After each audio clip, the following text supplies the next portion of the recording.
Y buenas tardes.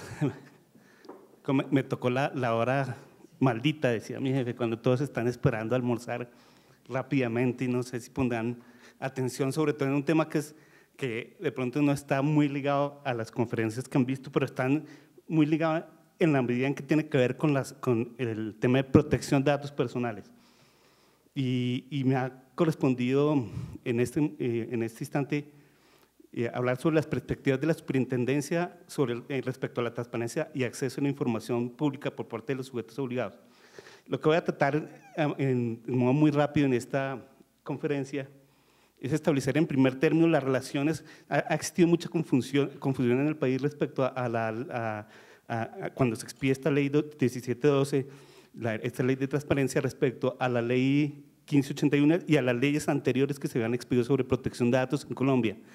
Vamos en un primer término a mostrar la perspectiva que tiene la superintendencia respecto a estas dos leyes y en segundo lugar vamos a mostrar un poco cómo puede servir un poco de ejercicio para ustedes que ha hecho la superintendencia en materia de vigilancia en cuanto tiene que ver la protección de datos personales. Vamos a compartir la experiencia de cómo desde el año 2012 desde la creación de la delegatura y antes de ello, pues adelantamos toda una organización al interior de la superintendencia para cumplir estas leyes de protección de datos. Sí, se ha presentado mucha confusión, como les decía, cuando se expide esta ley de transparencia, la medida en que muchos consideran que estas dos leyes, la ley de transparencia y la ley 1581 General de Protección de Datos Personales, son contradictorias y llevan a confusión y inclusive para su aplicación que se presentarían muchas situaciones confusas. Es claro que la ley de protección de datos personales tiene su raíz constitucional en el artículo 15, donde sabemos todos que está, además del derecho de habeas data o de protección de datos personales, está contenido el derecho a la intimidad personal y al buen nombre. El derecho a habeas data, como siempre lo señalamos, en el artículo 15 está contemplado en la posibilidad que tenemos todos los ciudadanos de conocer, actualizar y rectificar información que se recoge en bancos de datos y archivos. Hago la observación y pongo en rojo la palabra conocer porque eso tiene que ver con el acceso a la información. Entonces, desde la perspectiva, por lo menos muy personal mía, entiendo que cuando se aplica la ley 1581 y se habla del derecho a conocer la información, hace referencia a la información, a los datos personales que estén contenidos en bases de datos públicas, es decir, en la medida en que el acceso a la información sea de un ciudadano frente a una entidad pública y esté relacionados con sus datos personales, en esa medida la competencia en esa materia es de la Superintendencia de Industria y Comercio. Mientras que el marco constitucional de la ley 1712, pues lo sabemos todos, está en el artículo 74, que señala que todas las personas tienen derecho a acceder a los documentos públicos a los casos que establezca la ley. Y nosotros lo que hemos entendido a partir de la revisión de estas normas es que no hay contradicciones entre la ley de protección de datos, que entre otras, a diferencia de lo que pasa en muchos países de Latinoamérica, estas leyes de acceso y transparencia son expedidas mucho antes de las leyes de protección de datos.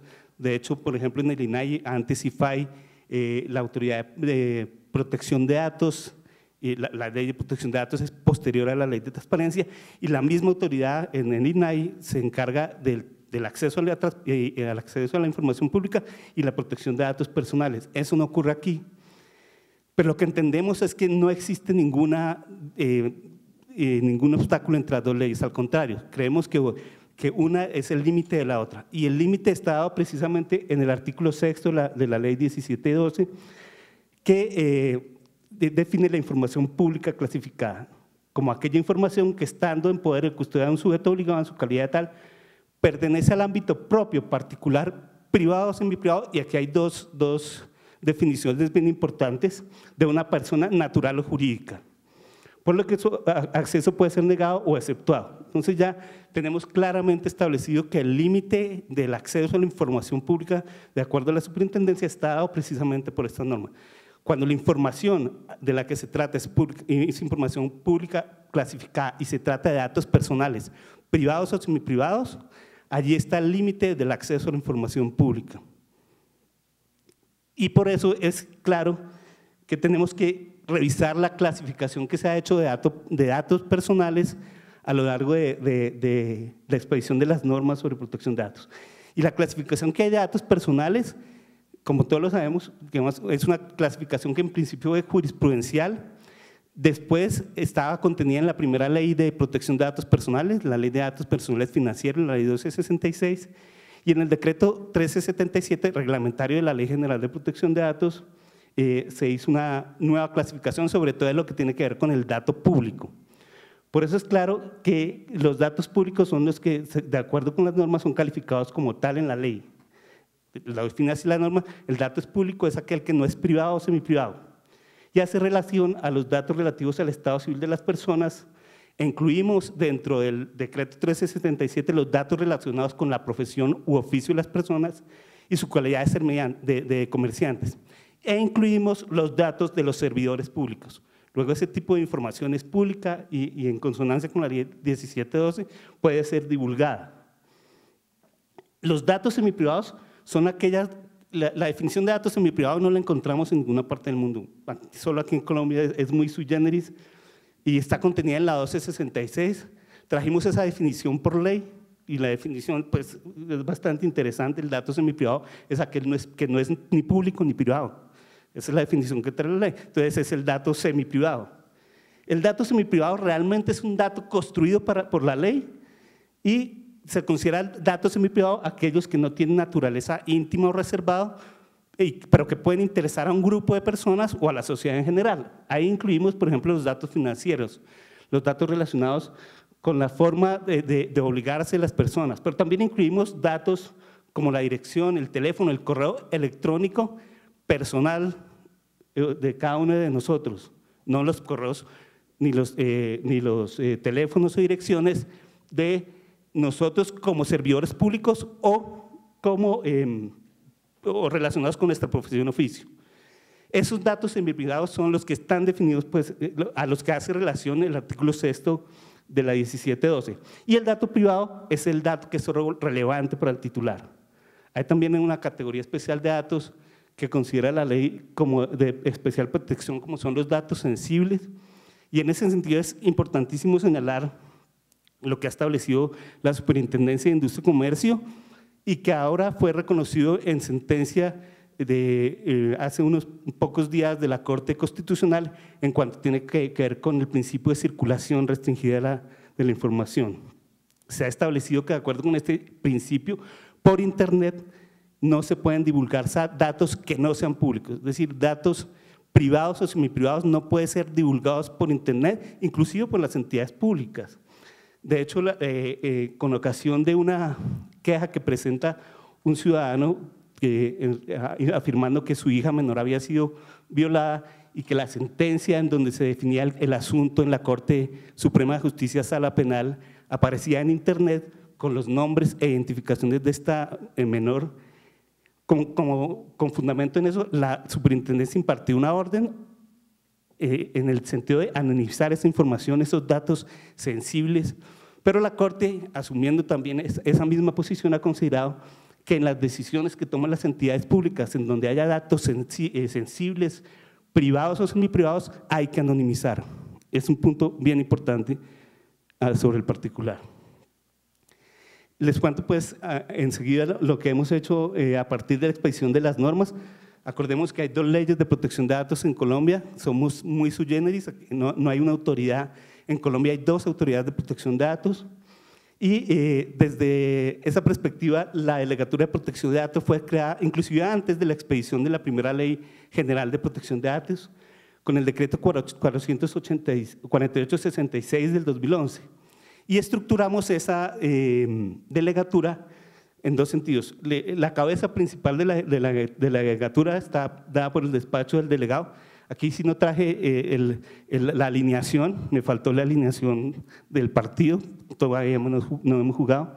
La dirección de investigación que está a mi cargo es la primera instancia, toma las decisiones en primera instancia y implementamos desde el año 2012 2 grupos de trabajo internos. Un grupo de trabajo que se llama el Grupo de Habeas Data, y ese grupo de trabajo lo que se encarga es de recibir los reclamos de las personas, las quejas de las personas relacionadas con la protección efectiva de su derecho de habeas data. y un grupo de trabajo que está relacionado con las investigaciones administrativas. El grupo de Habeas Data está a cargo de la doctora Diana Cristina Gil y el de investigaciones administrativas a cargo del doctor Steven Giraldo. Lo hicimos con fundamento. Bueno, hay que recordar también que, como decía, en Colombia, a diferencia de lo que pasa en otras partes del mundo, no solo hay una autoridad de protección de datos, sino que tenemos dos. Una que tiene que ver con los datos de carácter financiero, crediticio, es decir, el cálculo de riesgo crediticio, lo que se llaman los buros de créditos, que esa competencia dual está por la Superintendencia Financiera en cuanto a sus investigados, y tenemos una en materia de ley 1266, Habeas Data Financiero, la Superintendencia tiene una competencia residual. Mientras que la ley 1581 sí establece que la máxima autoridad en materia de protección de datos es la Superintendencia de Industria y Comercio. Hemos considerado que pues, existen tres grandes facultades de la superintendencia dadas por las normas. Hay una facultad de tutela, que es una facultad casi propia de un juez de tutela, que es la que tiene que ver con el amparo del derecho a Habeas Data. Por eso desde el grupo de Habeas Data lo que podemos hacer es ordenar el acceso, actualización, rectificación, supresión e inclusive el bloqueo temporal de información personal. Desde el grupo entonces de protección de datos, como vemos, se puede ordenar el acceso a información y consideramos que si el titular está solicitando acceso a su propia información relacionada exclusivamente con sus datos personales, la competencia es de la Superintendencia de Industria y Comercio. Tenemos además una función de vigilancia y control que está señalada por la norma relacionada con impartir instrucciones a los vigilados y podemos ordenar auditorías externas. Ya tenemos un expediente en donde ordenamos adelantar una auditoría externa. Y tenemos la facultad propia de las superintendencias, que es la facultad de policía administrativa, en donde se adelantan las investigaciones para verificar el cumplimiento de la norma, y es donde, digamos, voy a centrar mi charla, en este grupo de investigaciones administrativas. Como les decía, este grupo de vigilancia y control, tenemos establecido una serie de mecanismos para hacer visitas de inspección y fundamentalmente en este grupo de investigaciones creado en la superintendencia, lo que hacemos es adelantar investigaciones con el fin de determinar si se está cumpliendo o no con los parámetros de las normas sobre protección de datos, y para hacerlo tomamos, digamos, tres posibilidades. Una, con las quejas que recibimos del grupo de Habeas Data, en donde se ampara el derecho, encontramos similitudes o conductas reiteradas por parte de los investigados. Con fundamento en ese número de quejas, abrimos una investigación y adelantamos una investigación sancionatoria. En este momento estamos adelantando investigaciones con fundamento en órdenes judiciales impartidas por jueces de tutela, y en casos muy particulares o relevantes para el país, en donde encontramos vulneración del derecho de Habeas Data, adelantamos investigaciones de oficio. Y una cuarta fuente de investigaciones son las visitas de inspección que estamos adelantando. ¿Qué hemos hecho con fundamento en ese esquema de vigilancia? ¿O qué resultados hemos tenido? En materia de quejas, cada día aumentan más. Al 2014 teníamos 4.800 quejas. En lo que va corrido este año hemos recibido 2.045 quejas. Lo que observamos al interior de la superintendencia es que el mayor número de quejas de la ciudadanía está relacionado con el tratamiento de datos financieros, es más con el tratamiento de datos por parte de los buros de créditos y las centrales de riesgo. Es un tema que cada vez aumenta más. La ley, en materia de Ley General de Protección de Datos, la queja del ciudadano, todavía no hay una cultura del ciudadano en esta materia, por lo menos, y por lo tanto el número de quejas son muy reducidas y casi todas están relacionadas con prospección comercial, aunque hay algunas quejas relacionadas con el tratamiento de datos de entidades públicas. Debemos recordar que en materia sancionatoria, de acuerdo con la ley 1581, la superintendencia no tiene la posibilidad de sancionar a las entidades, según la norma, a las autoridades públicas. Cuando adelantamos investigaciones de carácter administrativo contra entidades públicas, podemos impartir órdenes de de tutela del derecho, pero no podemos adelantar investigaciones sancionatorias. En ese caso, trasladamos las investigaciones a la Procuraduría para que adelante la investigación de carácter sancionatorio o régimen disciplinario.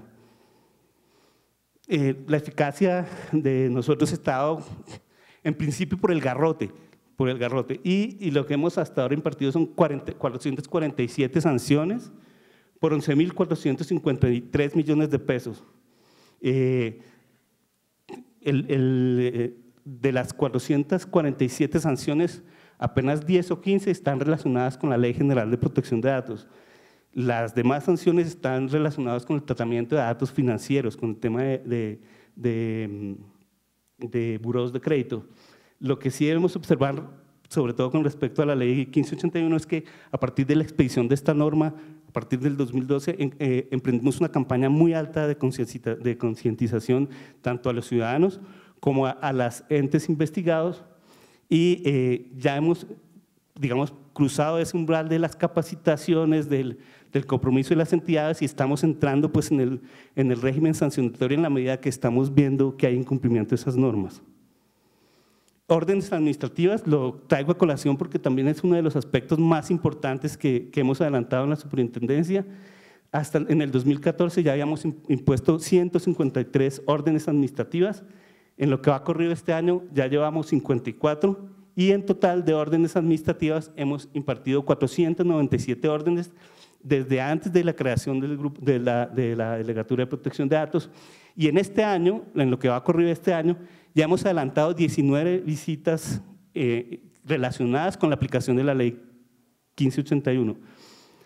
En este año lo que hemos pensado es que ya ha pasado, digamos, el término para que hemos sobrepasado el término para que las entidades se adecúen a la norma, y lo que estamos haciendo ahora es comprobar si las entidades están cumpliendo realmente con la norma. Por eso empezamos a trabajar en una labor de visitas programadas y no programadas. Tenemos un régimen de visitas relacionadas con quejas o denuncias de los ciudadanos, en la que adelantamos de oficio una visita de inspección que muchas veces termina con sanciones, pero también tenemos un régimen de visitas no programadas, programadas, en la que anunciamos pues, que vamos a adelantar la verificación de las normas in situ, y en esa medida de lo que hemos hecho hasta ahora son las 19 visitas este año, orientadas, por ejemplo, al sector universitario y al sector de los colegios, al manejo de la protección de datos en colegios y universidades, al manejo de protección de datos personales en call center, y estamos pues, verificando otras áreas o sectores en donde vamos a entrar a realizar visitas. Pero estas visitas las realizamos a partir al comienzo del año, hacemos una programación de visitas, pero lo que yo quería más que todo mostrarles es que desde hace 2 años estamos trabajando con la implementación de lo que llamamos nosotros un sistema integrado de supervisión inteligente, SISI. Ha considerado la superintendencia que la regla ahora de supervisión es que hay que ser selectivos para ser efectivos. Tenemos claros que el grupo de vigilados que le corresponde vigilar a la superintendencia es gigantesco, es incalculable por la revisión de las 2 normas que tenemos que adelantar. Por eso desde hace 2 años contratamos un software en la casa y lo diseñamos de manera que nos arroje los datos a donde tenemos que ir a supervisar con priorización bajo esa regla de oro nuestra de que hay que ser selectivos para ser efectivos. Es un sistema novedoso porque hemos considerado que en materia de protección de datos se debe utilizar una metodología de gestión de riesgo, identificar, medir y controlar los riesgos y monitorar los riesgos. Es lo que vamos a hacer de la superintendencia y es lo que esperamos que hagan los supervisados. Lo que se busca con este enfoque es minimizar esfuerzos y optimizar recursos de manera que podamos priorizar y establecer a dónde debemos llegar. Para implementar este sistema, este SISI, lo que hemos hecho es recolectar la información en lo que se llama el Registro Nacional de Bases de Datos. Todos nos preguntan desde hace algunos días cuándo va a salir el instructivo para empezar a registrar las bases de datos tanto las entidades públicas como privadas. Esperamos que vamos a tener una primera etapa para la implementación de este registro, que empezará aproximadamente en 1 mes o 2 meses, en donde se van a registrar las entidades privadas. Las entidades públicas van a tener un compás de espera debido a o por razones operativas, pero igual las entidades públicas también tendrán que registrar sus bases de datos personales, y eso hace parte precisamente de la transparencia. ¿Qué es lo que hacemos con estos componentes del CICE? ¿Qué es lo que implementamos y estamos a punto de sacar con este software que diseñamos? Vamos a hacer un primer procedimiento de recolección, para lo cual vamos a utilizar el Registro Nacional de Bases de Datos. Allí todos los sujetos obligados tendrán que registrar las bases de datos que poseen, y por lo tanto será el insumo para poder vigilar de manera prioritaria. Un segundo aspecto, una vez recogida la información en el registro de bases de datos o de recogida de información de terceros, es realizar un monitoreo del comportamiento de los sujetos obligados mediante correlacionando los datos del registro con las quejas que nos están presentando. De esta manera podemos encontrar con este monitoreo a dónde debemos dirigir nuestra operación de vigilancia.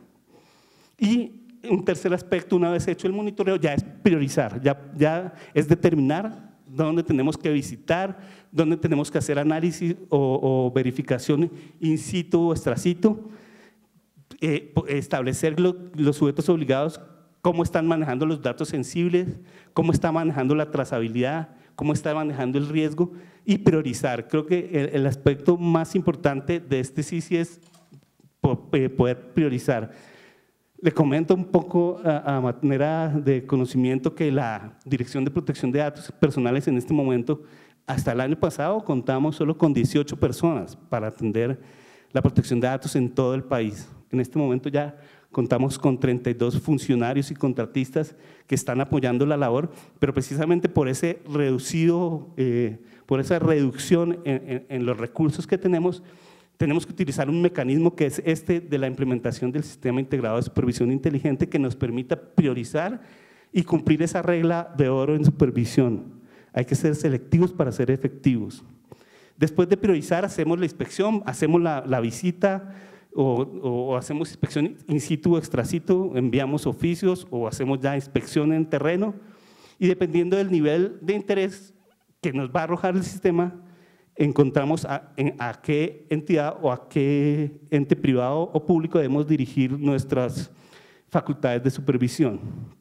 Y finalmente, llegamos a la expedición del acto administrativo, que finalmente puede ser la formulación de cargos u órdenes administrativas que permitan ya reflejar todo lo que se ha hecho en materia de supervisión. Creo que fue rapidísimo para que alcancemos a almorzar. Muchas gracias.